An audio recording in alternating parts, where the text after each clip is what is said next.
Welcome to the deep dive. We are going to go slow and make sure everything is super, super clear. I'm here to help you learn some new, really essential skills, and we are just so happy that you've chosen to practice English with us today. Today, we are taking a deep dive into something universal. I mean, it's something every single person does every single day. Yeah, we're talking about your daily routine. Exactly. And, this isn't just about learning new words. Oh, not at all. This skill is, it's truly essential for communicating in English. If you can describe your routine, you can share basic information about your life. Right. You can talk to new friends or maybe speak to your boss. Or even just explain your habits to a family member. It's really the foundation of small talk and, clear self-expression. That's a great point. And when we talk about routine, things we do regularly, we use the simple present tense. That's the grammar we'll be focusing on. It's the core structure for describing facts and habits. So if you can master the simple present tense with us today, you really unlock a huge part of everyday English conversation.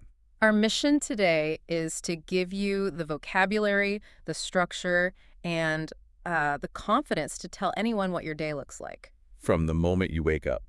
All the way until you go to bed. We really want you to feel comfortable and confident using these words. Before we unpack all that wonderful content, just a quick note. If you find this deep dive helpful, please share it with other students who are also learning English. And please subscribe. It really helps our show reach more learners. Yes, thank you so much for your support. Okay, are you ready? I'm ready. Let's do this. Okay, let's start with the morning. The start of every day is, well, it's pretty similar no matter where you live. That's true. So we need some powerful words to describe those first few hours. We're going to focus on action verbs or doing words.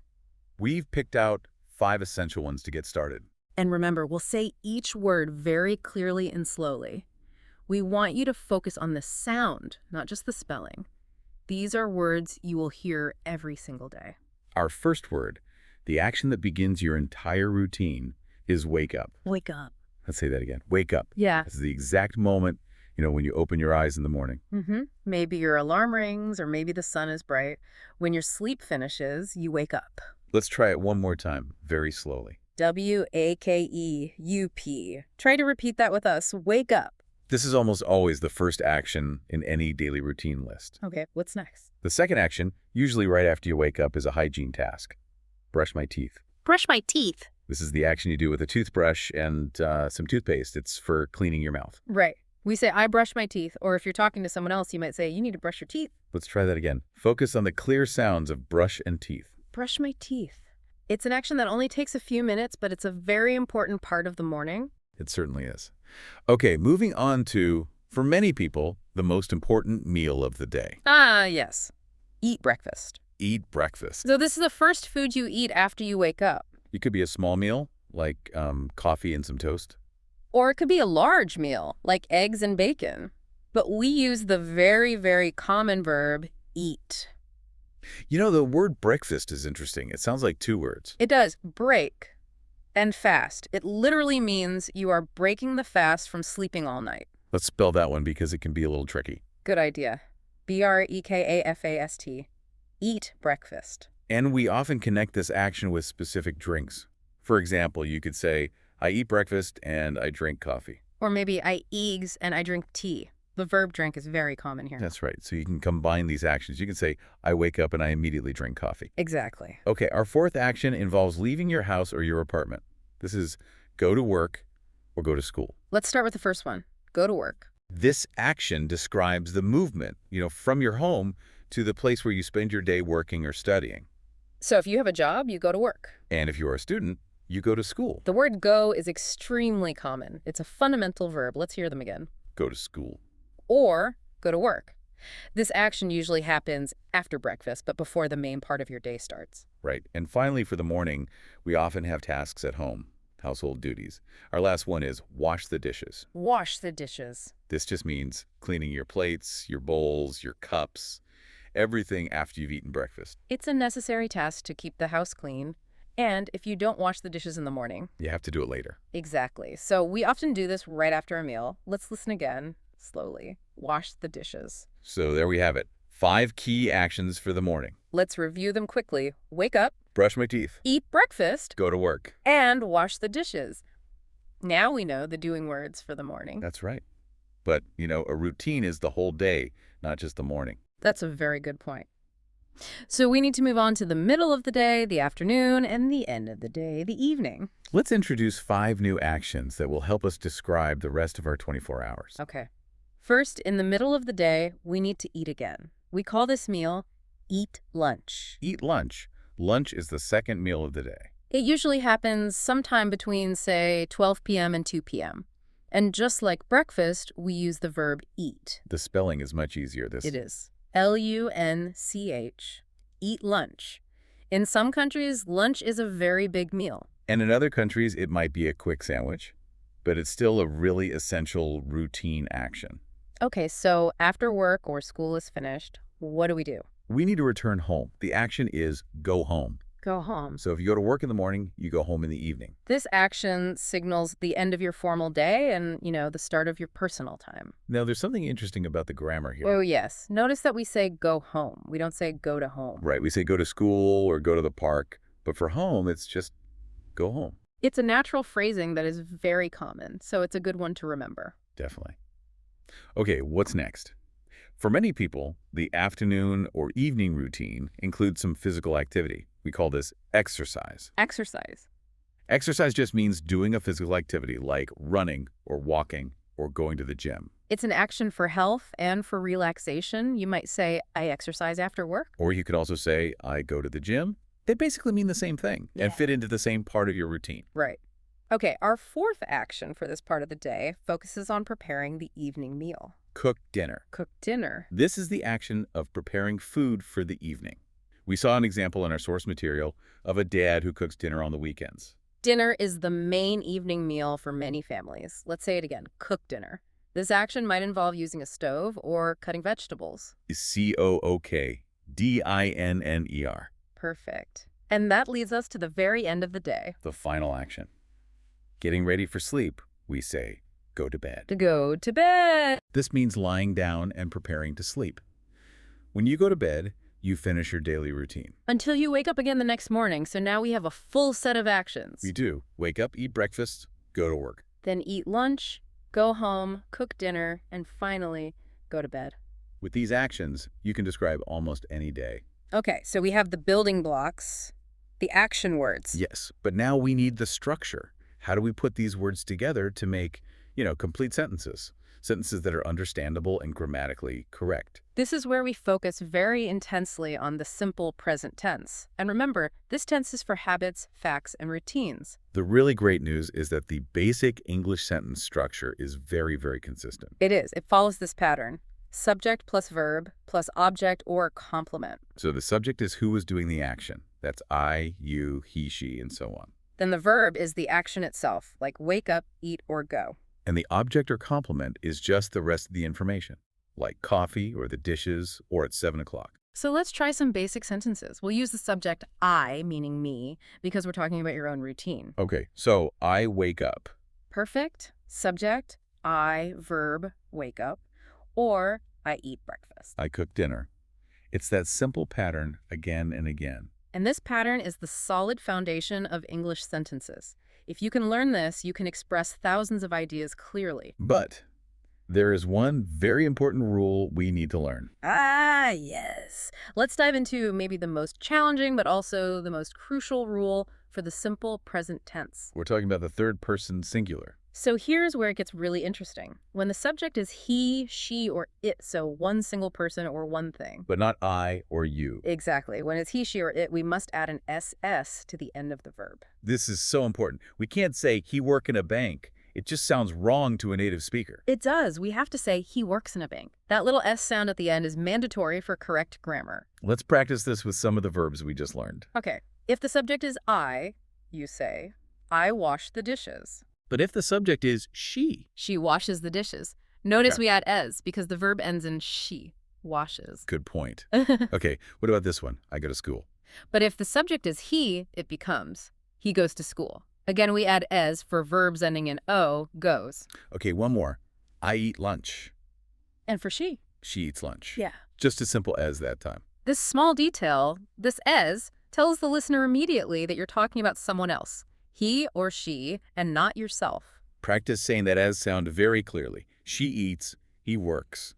Think about the example from our source material about the cook. My dad works in bank. Mm-hmm. On weekends, he cooks dinner. That says is always there. Okay, but a routine isn't just about what you do. It's also about what you do not do. Right. So we need to learn how to make a negative sentence. To make a sentence negative, we need to introduce a special helper verb. That verb is do. And for subjects like I, you, we, and they, we use do not. Or, which you'll hear much more often, the contraction don't. So, for example, I do not drink coffee. Or, more naturally. I don't drink coffee. And here's a key rule. When you use do not or don't, the main verb never changes. It always stays in its basic form. So you would say, I don't go to work on Sunday. Not I don't goes, just go. Exactly. Now, what happens with the third person singular? So he, she, or it. This is the interesting part. The NSS that we usually put on the main verb, it moves. It moves to the helper verb do. So do becomes does. So we use does not or the contraction doesn't. For example, she does not cook dinner. Or, more commonly, she doesn't cook dinner. And this is a critical point because the SS is now on the word does.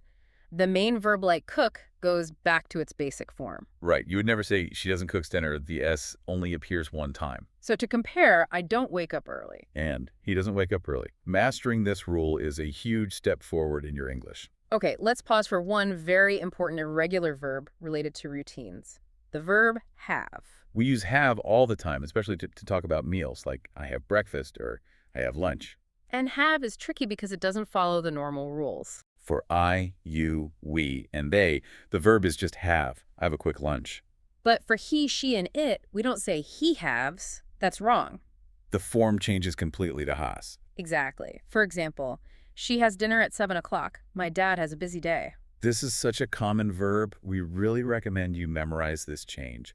I have, he has. Okay, so to make our routine descriptions really complete, we have to talk about when these actions happen. And for that, we need specific little words called prepositions. We use the word at for a specific time, a clock time. For example, I wake up at 7 o'clock. She goes to school at 8 a.m. Then we use on for days of the week or for the weekend. Like, he cooks dinner on weekends. We go to the gym on Tuesday. And we use from, to show a duration, the start time and the end time of an activity. For example, I work from 9 a.m. to 5 p.m. It's Yeah. very clear and concise. And finally, we can use adverbs of frequency to say how often an action happens. Words like always, usually, often, sometimes, never. And we usually put these adverbs before the main verb. For example, I usually drink coffee. She always washes the dishes. Okay, one last thing before we practice. We need to learn how to ask the question. Right. The most direct, formal way to ask is, what is your daily routine? It's a great, clear question. But in a more casual conversation, you might hear a simpler version like, what do you do every day? Or, if you want to know the time of a specific action, you can ask, what time do you wake up? Remember that pattern. What time plus dodos plus subject plus verb. For example, what time does he go to work? Knowing how to ask the question is just as important as knowing how to answer. Okay, I think we're ready to see it all in action. Yes, now we will practice. We're going to perform 3 short conversations or scenarios for you. We'll speak slowly and clearly using all the vocabulary and grammar we just discussed. And please pay attention to the stress and intonation. That's how the voice goes up and down. It helps you understand how sentences sound natural when people speak. Our first scenario is called Morning at Home. Let's imagine 2 friends, maybe they're roommates, talking about the start of their day. Okay, I'll start. Slow, measured pace. What time do you usually wake up during the week? I usually wake up at 7 o'clock. I need to wake up early because I always feel tired. What about you? I am the opposite. I often wake up later, maybe around 7:30. I don't need an alarm clock because the sunlight wakes me up. Wow, that is nice. So do you eat breakfast right away? No, I don't eat immediately. First, I brush my teeth and wash my face. Then, I always drink a large glass of water. I eat breakfast around 8:30. That makes sense. Have a big breakfast. I usually eat eggs. Then I quickly wash the dishes before I go to work. That's very efficient. See, I don't wash the dishes in the morning. I wash them when I get home in the evening. Okay, let's stop there and break down that conversation. Did you notice how many pieces of grammar we just used? We use the words usually and often to show frequency. You said, I usually wake up at 7. That tells us it happens most days. Right. And we also use the negative structure. You said, I don't eat immediately, and I don't wash the dishes in the morning. This tells the listener what is not a part of the routine, which is just as important. And we heard the specific time preposition at 7 o'clock, at 8:30. These small words are crucial for clarity. It just shows that even simple small talk often involves comparing our daily habits using the simple present tense. Okay, ready for the next one? I am. Our second scenario is getting ready. This one focuses on ordering our actions using words like first and then. And critically, we're going to use the third-person singular rule. Mm. We'll be talking about someone else, a friend named Maria. So please pay close attention to the rs sound on the verbs and the use of does and doesn't. I'll start the conversation. Maria needs to get ready now. Her school starts at 8 a.m. What does she do first? Okay, first she wakes up at 7 a.m. She doesn't eat breakfast immediately because she has a small stomach in the morning. I see. What about her hygiene routine? Does she brush her teeth first? Yes. She brushes her teeth and she washes her face. Then she gets dressed very quickly. She always needs to rush. I understand that feeling. Yeah. Does she use the computer for schoolwork before she leaves? She uses the computer, but only for 10 minutes. She reads her class emails, then she goes to school. She goes to school from Monday to Friday. And what about her sister? Does her sister have the same routine? No, her sister doesn't go to school. She goes to work. She starts later, so she sleeps longer. Okay, let's break that down. I heard a lot of imported grammar there. Me too. First, the sequencing words, first and then. They help tell a story. First, she brushes her teeth. Then she gets dressed. Those words connect the actions in a logical order. But the most important grammar point was the S we heard. She wakes up, she brushes her teeth, she gets dressed. The S was necessary every single time because we were talking about she. And we also heard the irregular verb have change. You said, she has a small stomach, not she has. Right. And the negative structure for the third person was there too. Her sister doesn't go to school. The es is on doesn't, so the verb go stays in its basic form. This shows you how to accurately describe the routines of two different people. Okay, one final scenario. This one is called small talk. It's a more social conversation, maybe between two coworkers. Right, and this one will focus on duration, using from done to, and the move between work and personal life. Let's imagine we're just chatting at the office. Sounds good. You can start this one. Okay, so what is your daily routine like these days? My routine is quite fixed, actually. I work from 9 a.m. to 5 p.m., Monday to Friday. I don't work on weekends. Oh, that sounds nice. What do you do with that free time? Do you exercise? Yes, I exercise twice a week, usually on Tuesday and Thursday after I go home. Then every Saturday, I cook dinner for my family. My wife and I eat dinner together at 7 p.m. That is a wonderful routine. What Yeah. time do you usually go to bed? On work days, I go to bed early, usually at 10 o'clock. But on weekends, I stay up a bit later, maybe until midnight, and I read a book.